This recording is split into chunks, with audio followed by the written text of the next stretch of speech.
بسم الله الرحمن الرحيم. عن جابر بن عبد الله رضي الله تعالى عنهما أن النبي صلى الله عليه وسلم قال: إذا كان جنح الليل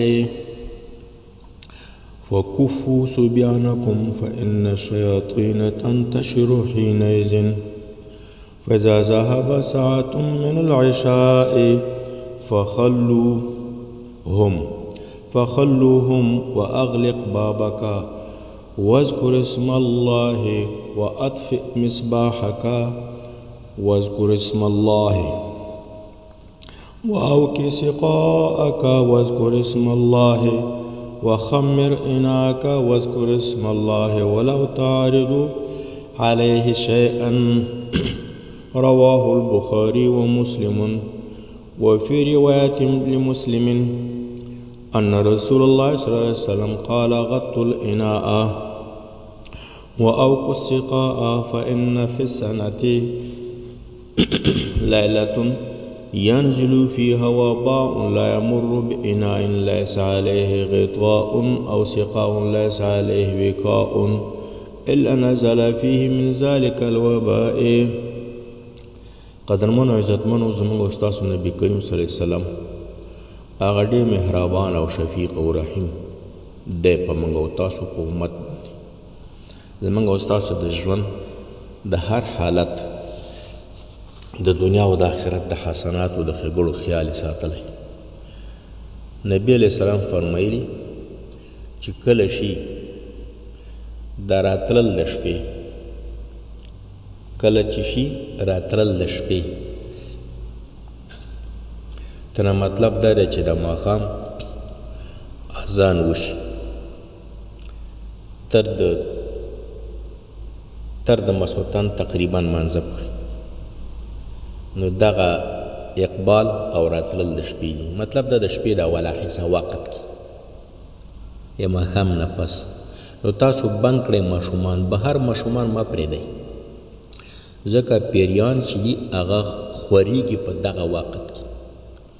د پیریانو زیات حرکات چې دي هغه د شپې دي، نو دغه د ماښام د وخت نه دا پیریان خورېږي، نو دا ماشومانو ته ضرر رسوي.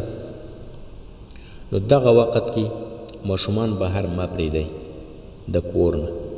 کله چې بیا تېره شي څه ګړی څه وخت د ماسخوتن نه، یعنی چې ماسخوتن وخت داخل شي، نو بیا یې خوشې کړئ. که بهر بیا وځي ماشومان بیا یې خوشې کړئ، خیر دی.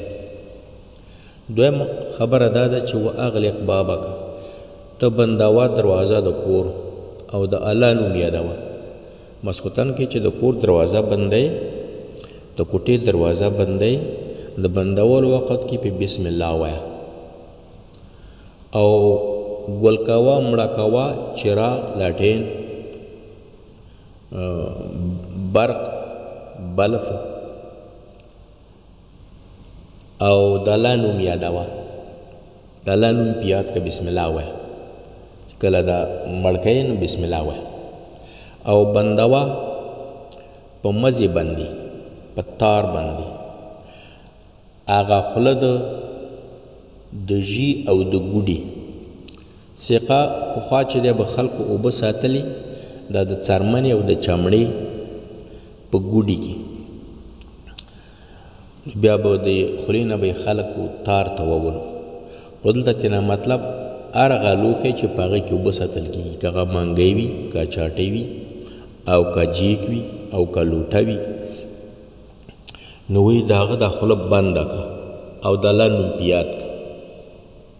دا خولې چې بندی نو د الله نوم په یاد که، بسم الله وایه او پټوه لوښی دسته، هر لوښی د خوراکو د څښاک چې وي سر یې پټ ساته. د پټولو کې د الله نوم یادوه، بسم الله پرې وایه.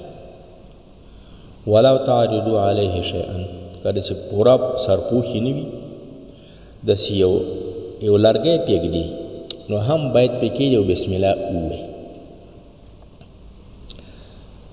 دی بل روایت امام مسلم کی راځي چې رسول الله سلام فرمایلی چې تاسو پټوي سرونه د لوخو د ستاسو او بندوي په مزو باندې هغه خولې د ژی او د ګوډي اوبو، یعنی د اوبو د شیانو خولې بندوي. ځکه چې په کال کې داسې وشپه شته، په کال کې داسې وشپه شته چې راښکته کېږي په هغې کې د الله د طرف نه یو عام مرض په یوه شپه کې راځي، په کال کې عام مرض، وبا. نه تېرېږي دا عام مرض په یو لوښي، که د خوراک وي که د څښاک وي، چې نه وي په هغې باندې پرده، سر یې پټ نه وي، او یا د اوبو د لوښي سر پټ نه وي، نو نازلېږي په هغې کې، ښکته کېږي په هغې کې له دغې وبا نه. نو دا عام مرض په دغې لوښي کې که د خوراک دی که د څښاک دی، دې کې پرېوځي او ښکته کېږي. نو هغه چې انسانان به استعمال کړي په عام مرض کې هغه شي اخته شي. نو دغه داسې مسایل دي قدرمنو عزتمنو چې علما عالمان دي او هم ورته متوجه نه دي، نه یې خپله کورنۍ په دې باندې پوهه کړي، او عام خلکو د سره دې نه خبر نه دي.